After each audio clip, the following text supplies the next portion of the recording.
भैया 12th board या 10th board का सिलेबस हमें कब तक खत्म कर देना चाहिए और अब हमें रिवीजन कब करना होगा बोर्ड्स के लिए, और बोर्ड से 10-15 दिन पहले हमें क्या करना है। तो हम इन सभी चीज़ों के ऊपर आज बात करें क्योंकि इंपॉर्टेंट क्वेश्चन है। मुझे किसी ने कल ही कमेंट किया था और ये ना मैक्सिमम बच्चों का डाउट रहता ही रहता है, इसलिए मैं तुम्हारे को आज इसमें क्लियर करने वाला हूँ कि देखो अभी स्टार्ट करते हैं सबसे पहले सिलेबस से। तुम्हें अपना सिलेबस 15 दिसंबर या 13 दिसंबर तक सारा का सारा सिलेबस खत्म कर लेना चाहिए। सारे के सारे से मेरा मतलब यहाँ पर यह है कि तुम्हारे को 70 to 80 या 80 to 90%, मतलब ये मान के चलो कि तुम्हारे को 80% सिलेबस 15 दिसंबर या मैक्स टू मैक्स 13 दिसंबर तक खत्म कर लेना चाहिए। एक एक दो दो तीन तीन चैप्टर रहते हैं, उनकी बात अलग है, वो तुम क्या में रिवीजन जब करोगे ना बाद में तो उसके साथ भी कर लोगे, बट 80 to 90% सिलेबस तुम्हारा खत्म हो जाना चाहिए 15 दिसंबर या 13 दिसंबर तक। अब तुम्हारा को सिलेबस खत्म कैसे करना है इसके ऊपर मैंने डिटेल में वीडियो बना रखी है, उसका मैं लिंक डिस्क्रिप्शन में डाल दूंगा। और हमारा फोकस केवल सिलेबस खत्म करना नहीं होना चाहिए, हमारा साथ में फोकस ये भी होना चाहिए जो हम सिलेबस खत्म करते हुए चल रहे हैं उसको हम साथ साथ याद भी करते चले। ऐसा नहीं कि हमने कोई चैप्टर पढ़ लिया और हमें याद नहीं है, वो हमने आधा सिलेबस खत्म कर लिया हमारे को पीछे का कुछ याद नहीं है। सिलेबस खत्म करना बात अलग है, उसको याद रखना बात अलग है।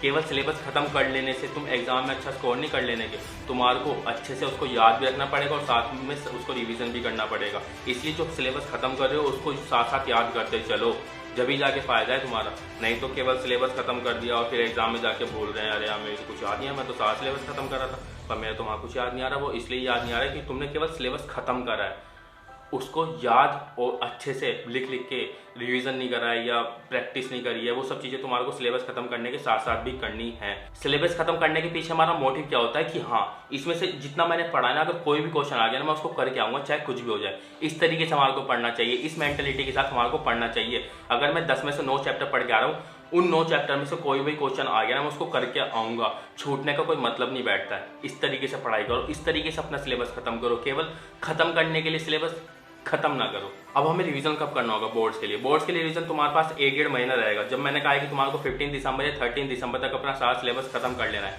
उसके बाद जो हमारे पास 1 महीना बचेगा ना, 1 महीने में हमारे को फुल दबा के रिवीजन करना, फुल रिवीजन करना है, क्योंकि उसमें तुम्हारे प्री बोर्ड भी होंगे, प्रैक्टिकल भी होंगे, तुम्हारा मैक्सिमम टाइम वहाँ जाएगा। वहाँ पर तुम फ्रेश टॉपिक पढ़ सकते हो कि तुम कोई नया चैप्टर उठा रहे हो और उस पर फोकस कर लोगे, नहीं, तुम्हारे को उस टाइम फोकस करना है रिवीजन पे। हमको एक टाइम तो रिवीजन वहाँ करना है अच्छे से, बार बार करके लिख के क्वेश्चन सोल्व करके, नए नए तरह क्वेश्चन सोल्व करके, सीबीएसई के प्रीवियस सोल्व करके, एनसीईआरटी के एग्जाम्पल कुछ नए नए क्वेश्चन उठा के, इस तरीके से हमारे को सारे के सारे प्रैक्टिस करना है, सारे से सारे रिवीजन करना है। जो हमने नोट्स बना रखे हैं उनको बार बार पढ़ना है, जिससे हम एग्जाम में जब बैठे एग्जाम देने तो हमारे को कोई वहाँ वो ना हो कि कोई मतलब स्ट्रेस के मारे हम वहाँ कोई चीज़ भूल गए, कोई प्रेशर के मारे हम कोई वो चीज़ भूल गए, हमने कोई क्वेश्चन पढ़ा वहाँ चीज़ भूल गए।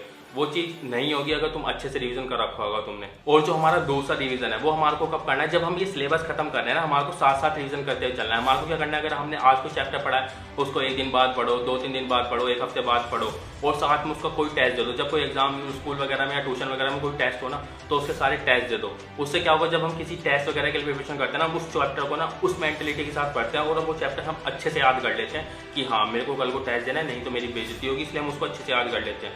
अगर ये भी एक चीज़ हो सकती है, अगर तुमसे कोई क्वेश्चन पूछता है तो तुम क्या करो, उसको समझा दो। कोई चैप्टर समझने की कोशिश करता है उसको समझा दो, उससे क्या होगा तुम्हारा वो चैप्टर ना बहुत अच्छे से तैयार हो जाएगा। भले ही वो 2-3 दिन बाद भूल जाए, कभी तुम सोचो कि हाँ मैंने उसको पढ़ा दिया उसको तो फायदा हो जाएगा, नहीं, वो जरूरी ऐसा हो जाएगा कि वो 2-3 दिन बाद भूल जाएगा, पर तुम उसको ना परमानेंट अपनी माइंड में फीड कर लोगे। एग्जाम वाले दिन तुम्हारे को याद आ जाएगा, एक बार हो सकता है उसको याद ना आए, तो जब कोई आगे से पूछे तो उसको समझाओ, इससे तुम्हारा ही फायदा है। अगर उसका 1% फायदा है तो 99% फायदा तुम्हारा है, ठीक है। सिलेबस के साथ साथ रिवाइज करो और फिर लास्ट में तो हमें रिवाइज करना है ही है। अब बोर्ड से 10-15 दिन पहले हमारे को क्या करना है, इसमें हमारा मेन फोकस क्या रहना चाहिए, हमारे को ना लिख के, मतलब हमारे को बोर्ड में क्या करके आना है, लिख के आना है। तो हम क्या करते हैं, बोर्ड से 10-15 दिन पहले या 1 महीना पहले क्या करना स्टार्ट कर देते हैं, हम लिख के प्रैक्टिस करते हैं कि हमने कोई क्वेश्चन याद कर रखा है, हम उसको लिख के देखेंगे, हमको वहाँ किस तरीके से लिख के आना है, किस तरीके से हेडिंग डाल के आनी है, हमारे को कैसे पैराग्राफ लिखना है, कि हमारे को मेन चीज़ क्या है, अगर हमने कोई चीज़ लिखनी स्टार्ट करी, यहाँ तक खत्म करी, फिर अगली लाइन हमारे को कहाँ से स्टार्ट करनी है, जस्ट उसी के नीचे से,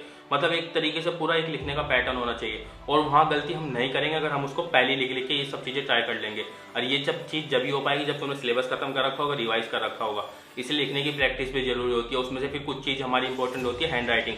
जो हमारी थोड़ी बहुत हैंड राइटिंग खराब हो, हम एग्जाम से 10-15 दिन पहले जब हम लिखने की प्रैक्टिस करेंगे, क्योंकि हमारे को 3 घंटे में बहुत सारा लिखना पड़ता है, तो वो चीज़ हम जब भी करते हैं कि हम थोड़ा साफ लिखने की कोशिश करते हैं कि हमारे को वहाँ कितना गैप देना है एग्जाम उसके बीच में, वर्ड के बीच में, जिससे हमारा क्लियर दिखे।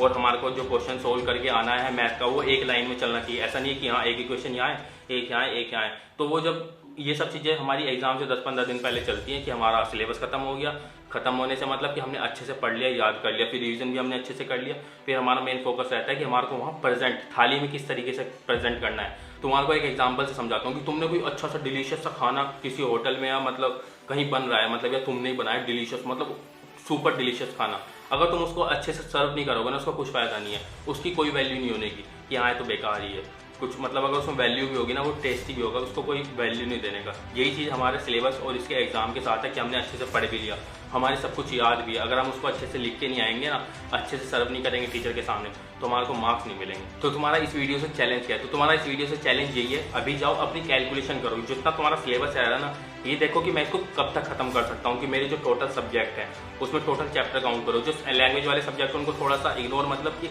हफ्ते में एक कर लिया, 10-15 दिन में एक कर लिया, मतलब इसको ना स्कूल के साथ 1 घंटा भी दोगे ना, मतलब 1-1.5 हफ्ते में या 2-3 हफ्ते में जब भी चलेगा।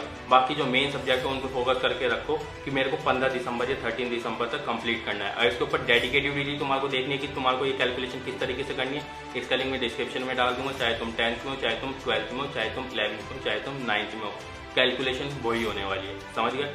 और ये सारी कैलकुलेशन तैयार करके रखो। जब भी हम कोई किसी तरफ कोई हमारा टारगेट होता है ना, कोई भी चीज़ होती है, हम प्लान बना के हमेशा चलते हैं। या तो वो प्लान हमारे माइंड में हो, बट माइंड वाला हम क्या होता है 2-3 दिन बाद भूल जाते हैं। पर जब तुम उसको लिख दोगे कि हाँ मेरे को इतने दिन में ये चीज़ खत्म करनी है, लिखो और अपने साइड वाली दीवार पे स्टिक कर दो, यहाँ पर स्टिक कर दो।